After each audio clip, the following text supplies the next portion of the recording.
We are here this morning because of our medicament.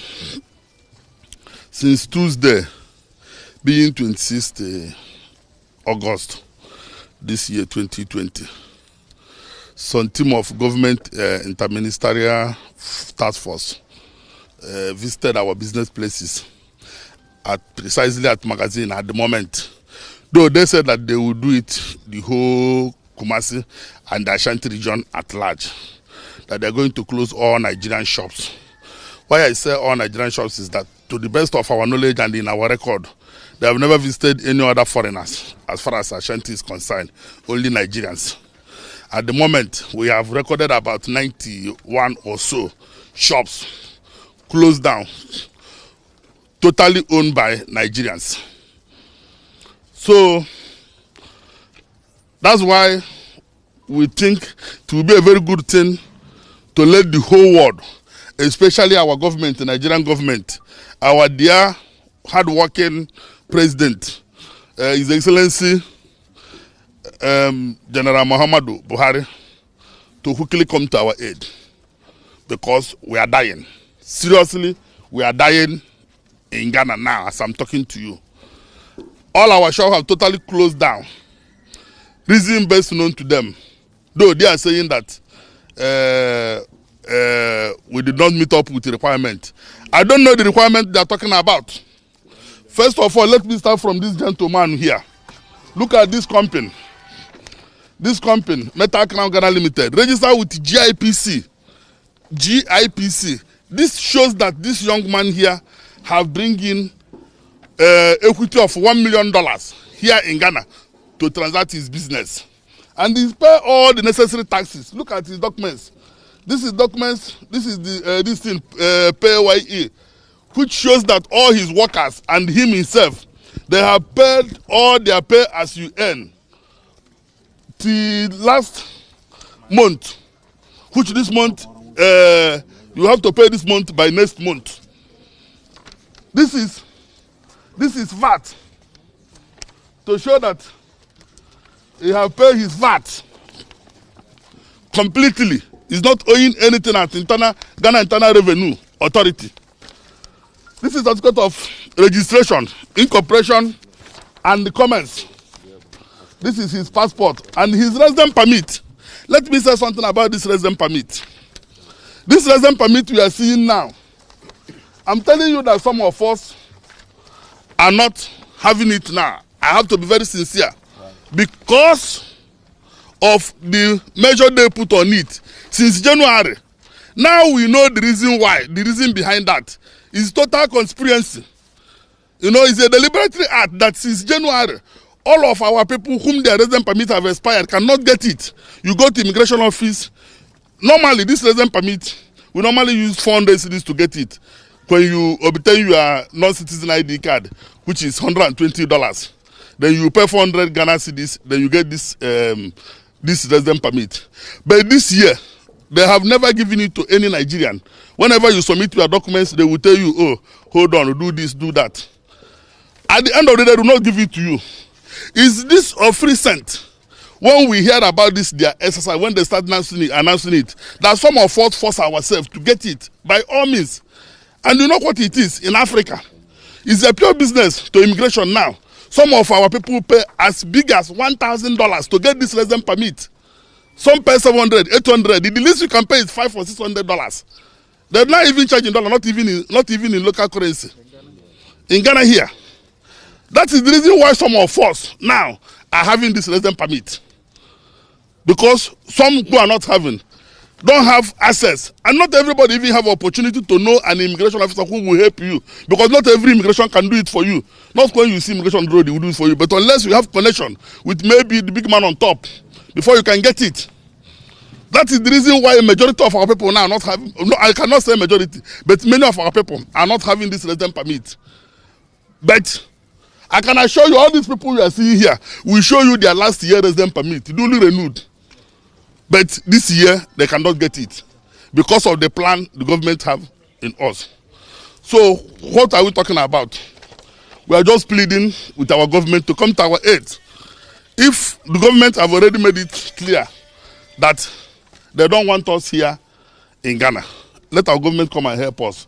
If possible, to evacuate us back to Nigeria. We don't have problem with that, because we cannot be here and dying one by one, because that's the next line of action. We know when this thing happened 2018. One of our members committed suicide. Yes. We don't know what is going to happen again now.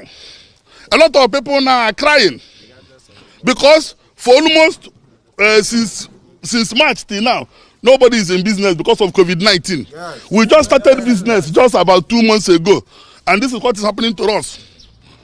So I don't know what will be the outcome of that. So please, we are pleading with our government to come to our aid. Look at them here. This is their registration. For example, this young man too have GIPC. This is his GIPC. And the other documents, but still, they lock his shop. This is, other people are having GIPC. You see, this is GIPC. This is GIPC. A lot of them, in fact, in our record, we recorded about 20-something to 30 of our members who have registered with GIPC and their shop are locked. Then the rest have registered with Register General, paid their duty tax, have their resident permit and everything. And they still, their shop are locked. I could remember 2018 when this problem came up. Not 2018, just last year, 2019. The current Minister of Foreign Affairs visited our own foreign affairs and made it very clear to him that this GIPC of 18 did not meant for ECOWAS, yes. That we are totally exempt from that, yes. Which we believe. We always advise our people. We always educate our people how to register their business. We help them as a union. We take it by on our own, take them to Register General, to immigration, to make sure that they regularize their papers, which I'm sure that 80 to 90% of our members have done that. Let me not say 100, because in every 12 there must be a Judas.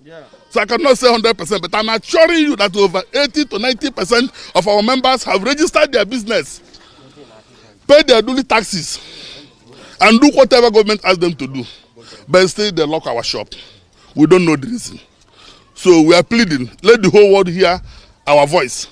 We are pleading to our government to quickly come to our aid, because it's not easy for us. This is a very big trial time for Nigerian Union of Traders Association, Ghana, NUTAG. This is a very big trial time, especially we in Ashantis. So please, we are pleading. Last year, there was an intervention by your ambassador. He even came, there was a meeting with the police and other stakeholders at the cultural center. Yeah. Since then, has he maybe made some steps? Yeah. Let me use the opportunity to, in a special way, appreciate that our father, Ambassador Michael Olufemi Abikoye, who is now in Nigeria, because he have already this call back to Nigeria. He's no more the Ghana ambassador now. What we have now is charge affair, Madam Elizabeth. The man worked tirelessly when this problem came 2018. And by 2019, we thought we have already have dialogue.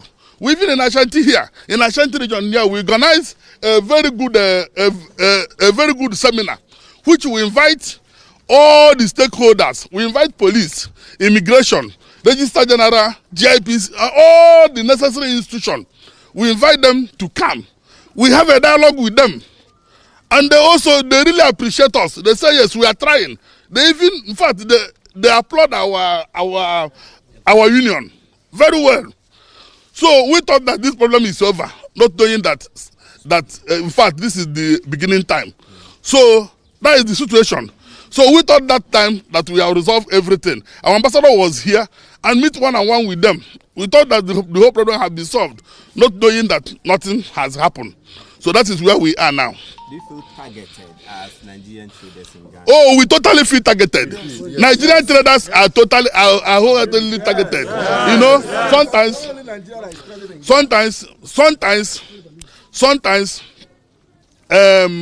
when you hear some of them granting interview, they will tell you foreigners. Let me make it very clear to the whole world. Ghana Union of Traders Association, they totally made up their mind. They have vowed that they don't want Nigerian traders in their market. And that's the truth of the matter. Because of the competition involved. The only crime I know that we committed today is that Ghana Union Trade Association can bring goods and sell it at the rate of maybe 10 cedi. And maybe a Nigerian company can sell 7 cedi. That's the only crime I know that we committed. Why? Because a Nigerian man believes in turn up, but the Ghanaian believe in making more profit. That is the only thing. Apart from that, that's the only crime I can say that we committed in Ghana. I could remember. Let me use magazine as an example. When you go to that magazine now, the richest people in this magazine, when you count 10 to 20 to even 50 richest traders at magazine, Nigeria will not enter. No Nigerian man you will mention his name. One rich person at magazine can boast of being as rich as more than 100 Nigerians in magazine. Yes. And to the best of my knowledge, where we buy our goods is where they buy their own. They go to China, they go to Dubai, they go to other countries, and even Nigeria. When you come to Nigeria and go to trade fair, they have dominated. Even our people now find it difficult to credit us. But they easily credit Ghanaians. Yes. Yes. And we're not protesting. Yes. Listen to that. So I don't know how we are a threat to them. I don't know the reason why we are a threat to them. So they're even in position. Some of us who are importers know that when you go to China, the more quantity you buy goods, the lesser price you get.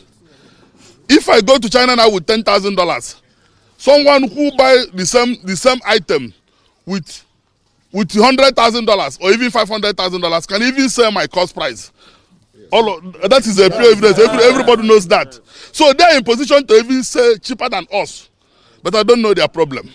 So what I'm talking about is we do not commit any crime. The only crime we commit here is that we are seeking for our green pastures. None of us is criminal. We are not engaging in any illegal business. We are doing our genuine business. But now they tag us a criminal, Lord defaulters and whatever. Okay, as a leader of NUTAG, what do you expect from both the Nigeria and Ghanaian government on this matter? I know you've been talking about this issue day and night, but now that the issues are getting to, you are saying the COVID-19 has already worsened the plight of your members. What do you want them to do so that we don't have this thing coming up? Yeah, if the thing will go to our, maybe freely we have opportunity to suggest. I believe that the best thing is for our government to engage Ghana government to see a way forward, the best way of finding a lasting solution to this problem. We all know that this is started since 2007, up to date. How many years? About 23 years, about 13 years now. And the thing is lingering, more especially every election year. Whenever there is an election, the government in power will like to use us to do their campaign. So I think this is the hard time that our government will engage Ghana government. Let's see a everlasting solution to this matter. Let us know our stand. What we're supposed to do in Ghana and what we're not supposed to do. So that if somebody commits offense, you know, yes, this is the offense I commit. Are you getting me? So we are pleading. Let the two governments come together and see way forward and find a everlasting solution to this problem.